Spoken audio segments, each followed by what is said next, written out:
Hey healthy gamers, I'm going to show you a run through of a level 40 dungeon, Caudecus' Manor today. We're doing it through the story mode, and it's a really interesting little dungeon. Now the story mode on this, the difficulty isn't too bad. We were able to get through it without any full wipes, but you do see that I die a few times, and that's, I've come to learn that in these dungeons that's something you just have to expect. That's part of the encounter, where people will die and then a good team is going to be able to revive them. I'm running a build with 20 points in my arcane power skill, so that way my staff attacks are a lot bigger, and that is very useful in not only healing your allies but also doing DPS. You have a much bigger area of effect, so mobs can run way further and you'll still hit them. I think the most interesting thing I found in this dungeon is that as an elementalist, you really have to play with line of sight. You see here, like I'm standing out in the middle, and then I actually die a lot. And so I figured out what I had to do was kind of take cover behind these little bushes and everything else, and that held true throughout the whole dungeon. And that was especially important for exploration mode. Exploration mode is a level 45 mode where you do like the same dungeon over, but it's actually completely different. The quests are completely different, the things you're fighting, the bosses are completely different, and it's a lot more challenging. It took us probably, I want to say, 2.5 hours to finish the exploration mode on the first time for the same dungeon, and we died probably 20-25 times through that whole thing, and it was rough, but it was a really good challenge. And what I liked about exploration mode was that there were things that you did in exploration mode that required a lot of thinking and not just straight up, you know, AoE damage or tanking or things like that. For example, we had one little hallway that was filled with traps that at first we just tried to run through. We thought maybe there was a switch or something, but we completely died. And then after like 5 or 6 deaths, we realized that there was a little bit of a path on the left side that was really difficult to see. You kind of had to think outside the box to see it. And so once we were able to kind of barrel roll our way to the left side, we were actually able to progress down the hallway. And then there was another instance where there was this room full of about 25 mobs, and they would all come if we pulled them, and we were like, you know, what is this? This is terrible design. How are we ever supposed to kill these guys? So again, after 3 or 4 more deaths, one of our party members noticed a little ledge on the right hand side of the room, and so then we just climbed up on that ledge and bypassed that complete group. So it took some thinking to actually make it through. You guys can get groups together to do these dungeons. I highly recommend it. The loot is fantastic, and at the end of this one you get 20,000 experience for doing story mode, plus 13 silver, and a cool little hat when you do it the first time. You can keep running it through on story mode and keep getting 20,000 experience a pop, and it's a really great way to get experience. On exploration mode we got 26,000 experience and then I think 16 silver, but exploration mode, I say the difficulty was like 3 times harder than story mode. It was rough, but it might be worth it after you learn how to do it. And also in exploration mode the bosses drop these little tokens that can then be spent at vendors in Lion's Arch for some really cool gear. I'll give you your healthy tip and then just let you watch the rest of this dungeon. Your healthy tip for this video is waking up. The most difficult part of waking up is that initial first like 2 minutes when all you want to do is go back to bed, so you need to do something to get you up and moving. So you need to make sure your alarm is not within arm's reach of your bed. You need to be able to have to get up to go reach your alarm, and then just kind of remind yourself every day that the worst part is that first few minutes after you actually get up. It's not so bad, and over the course of a few weeks you can develop a habit of pushing through that initial pain barrier and staying awake. So I'll let you watch the rest of this video now, and hope you enjoy it.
hostage. I'll return to the party and tell the others what happened.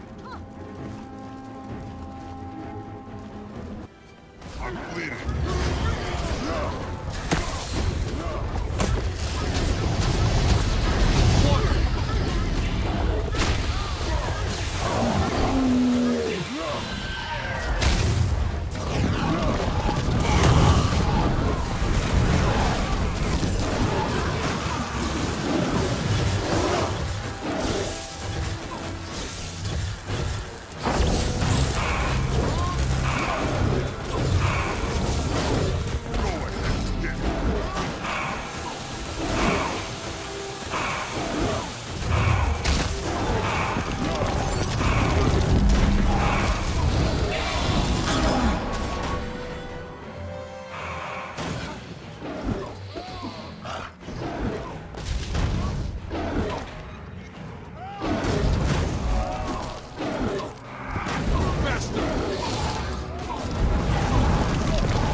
What is it?